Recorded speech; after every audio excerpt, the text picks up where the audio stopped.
샬롬 할렐루야. 마태복음 5장 3절. 심령이 가난한 자는 복이 있나니 천국이 그들의 것이며. 아멘. 요한일서 2장 15, 16입니다.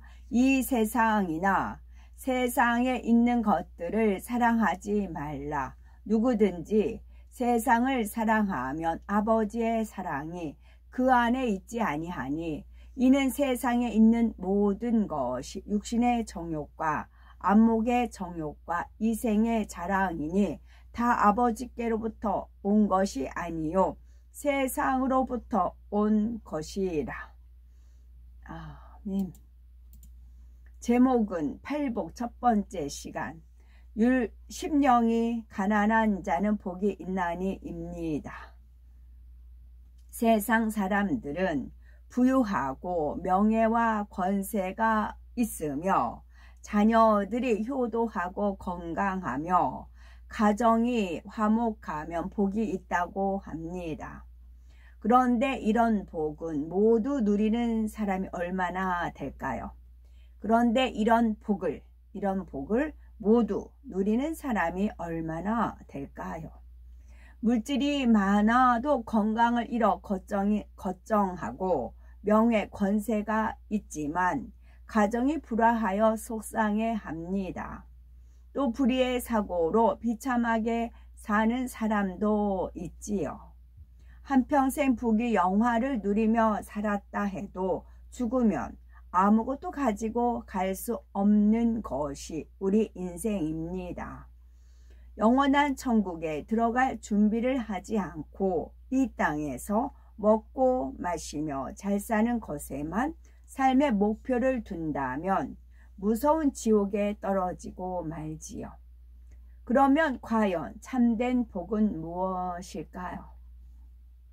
마태복음 5장 3절에 심령이 가난한 자는 복이 있나니 천국이 저희 것이며 말씀합니다. 이 세상의 가난을 좋아할 사람은 없을 것입니다. 당연히 부유한 것이 좋지요. 그런데 왜 하나님께서는 가난한 자가 복이 있다고 하시는 것일까요? 여기서 가난하다라는 것은 물질이 없어 가난하다는 의미가 아니라 마음이 가난한 것을 뜻합니다. 다시 말해 심령이 가난하다는 것은 악이 없고 선한 마음, 아무 욕심이 없어서 자기를 비울 줄 아는 중심 상태를 말하지요.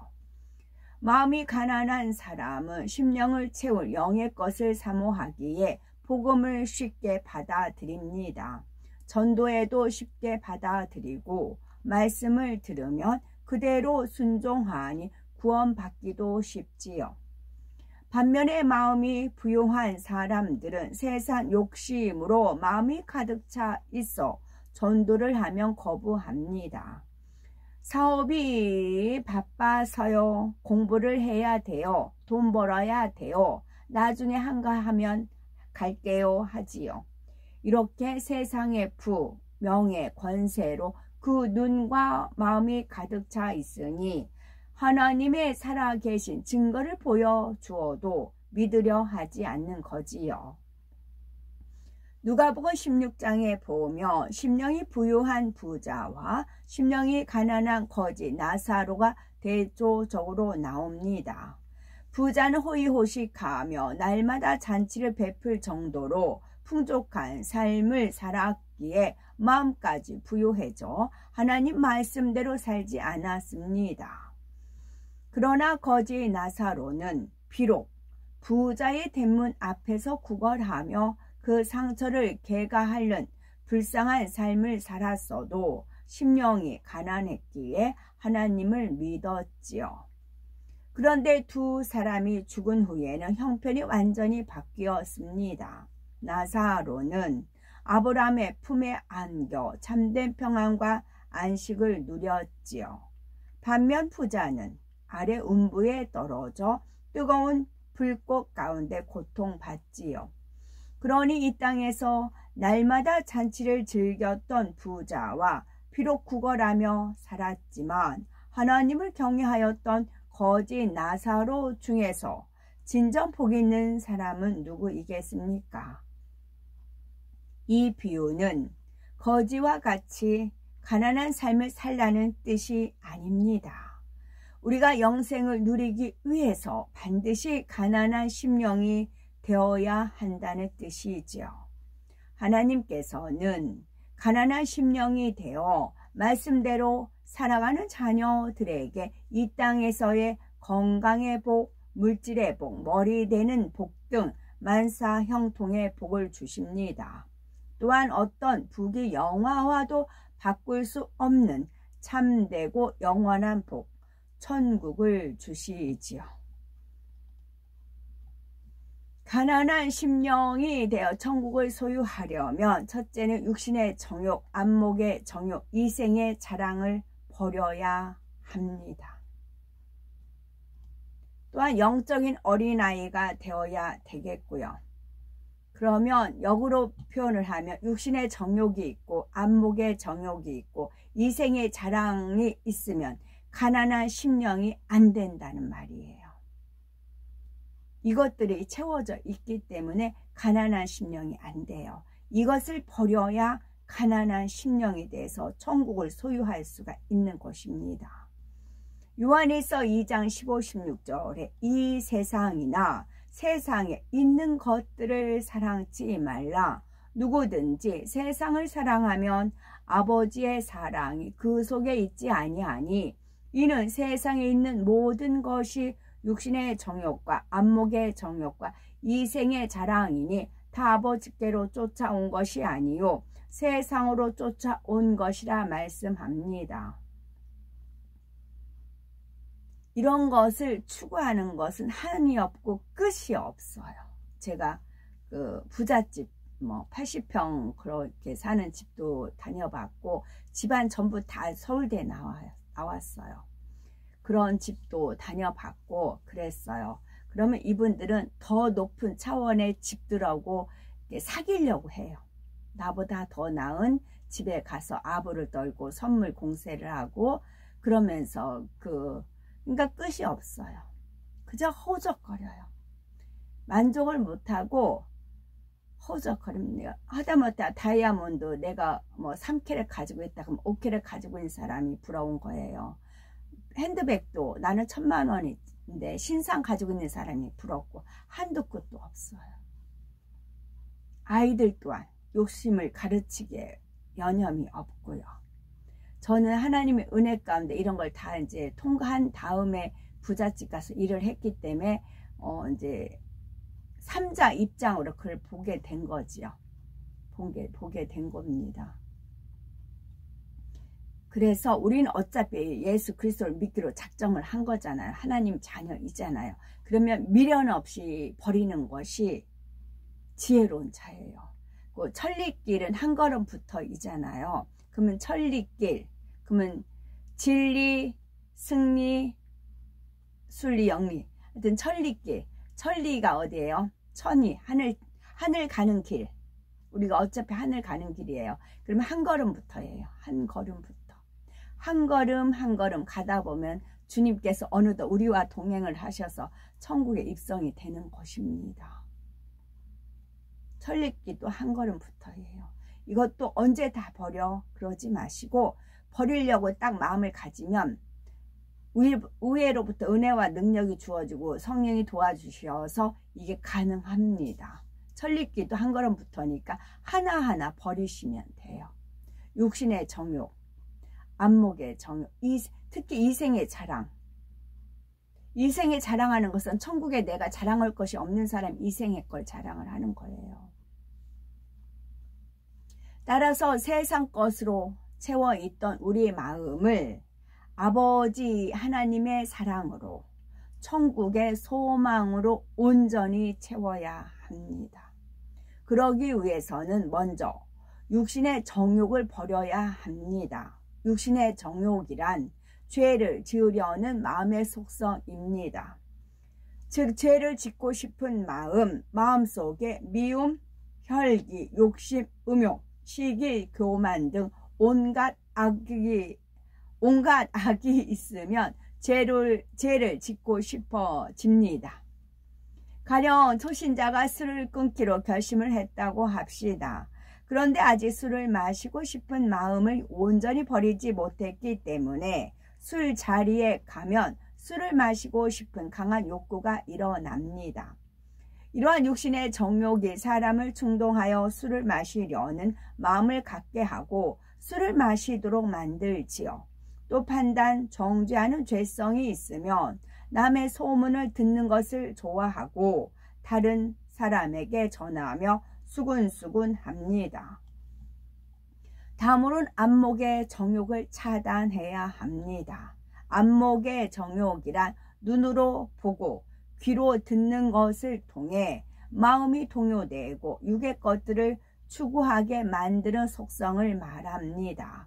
눈이 있어 보고 귀가 있어 들으며 팔이 있어 간다 하지만 우리가 무엇을 보고 들으며 어디에 있는지가 삶에 많은 영향을 미치게 됩니다.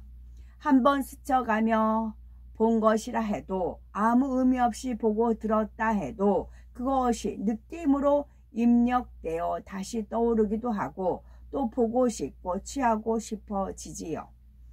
문제는 이렇게 보고 듣고 접한 것들이 죄에 속한 것, 어둠에 속한 것이라는 점입니다. 예를 들어서 음란물을 한번 봤는데 그것이 공부를 방해하고 또 보고 싶어집니다. 이처럼 안목의 정욕은 내 안의 비진리를 발동시키므로 육신의 정욕을 불러일으키는 주범입니다. 그러니 진리가 아니면 보거나 듣지도 말고 그런 곳에 가지도 말아야지요. 또한 이생의 자랑을 버려야 합니다. 이생의 자랑은 현실의 모든 향락을 쫓아서 자기를 드러내기 위해 자랑하는 속성입니다. 이생의 자랑이 있으면 자신이 가진 것, 부, 명예, 권세, 재능, 외모, 지식 등을 자랑하며 드러내고 싶어 하지요. 야고보서 4장 16절에 이제 너희가 허탄한 자랑을 자랑하니 이러한 자랑은 다 악한 것이라 말씀합니다. 이생의 자랑이 있으며 자신이 가진 것으로 남을 무시하고 업신여기는 교만이 나옵니다. 이생이 자랑이 있으면 자신이 가진 것으로 내가 돈을 좀 가지고 있어. 돈을 가지고 남을 무시하고 업신여기는 거죠. 또는 교회에 어떤 직분이 있어. 너 아무개야? 너 뭐야? 집사야? 나는 권세야? 권사야? 하면서 그거 가지고 남을 무시하고 업신여기는 거죠. 이는 가난한 심령인 섬김, 희생, 사랑과는 거리가 먼 마음이 부유한 모습입니다.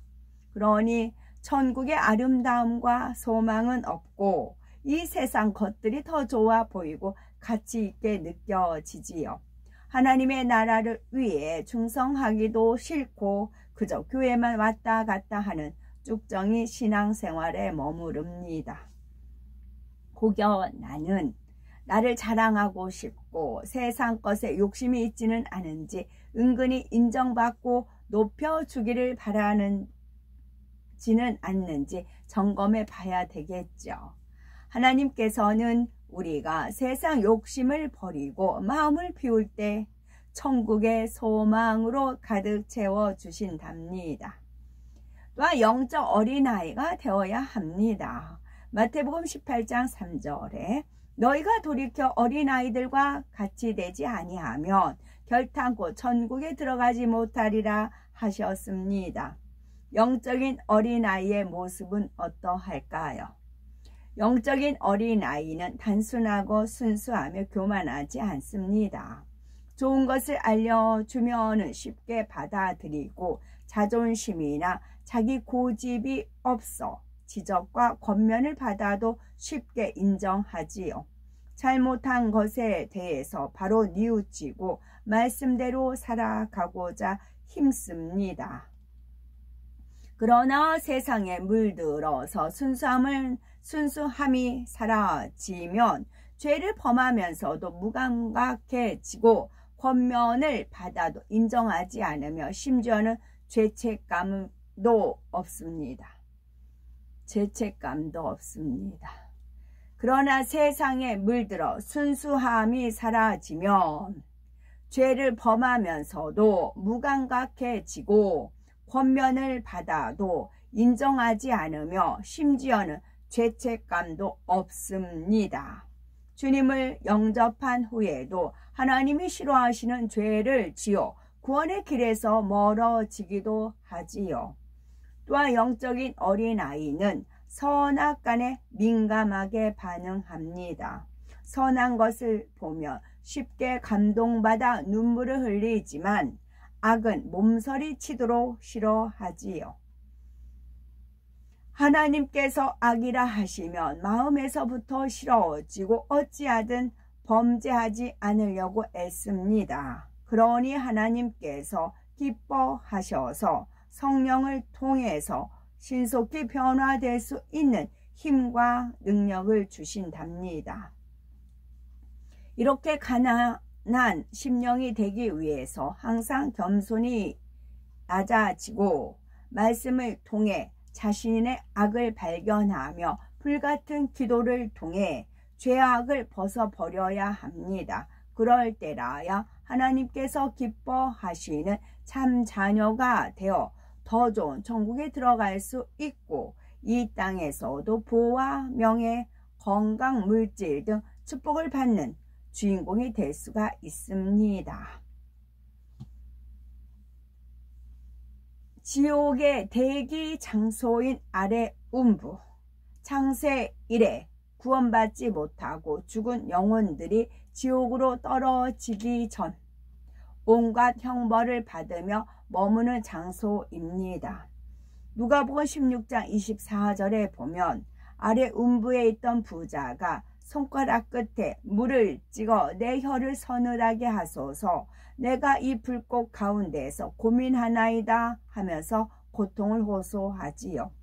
아래 음부에서 대기하던 이들은 인간 경작이 맞춰지고 백보자 대심판 후에 죄의 경중에 따라 마침내는 지옥의 불못이나 유황못으로 떨어집니다. 아멘.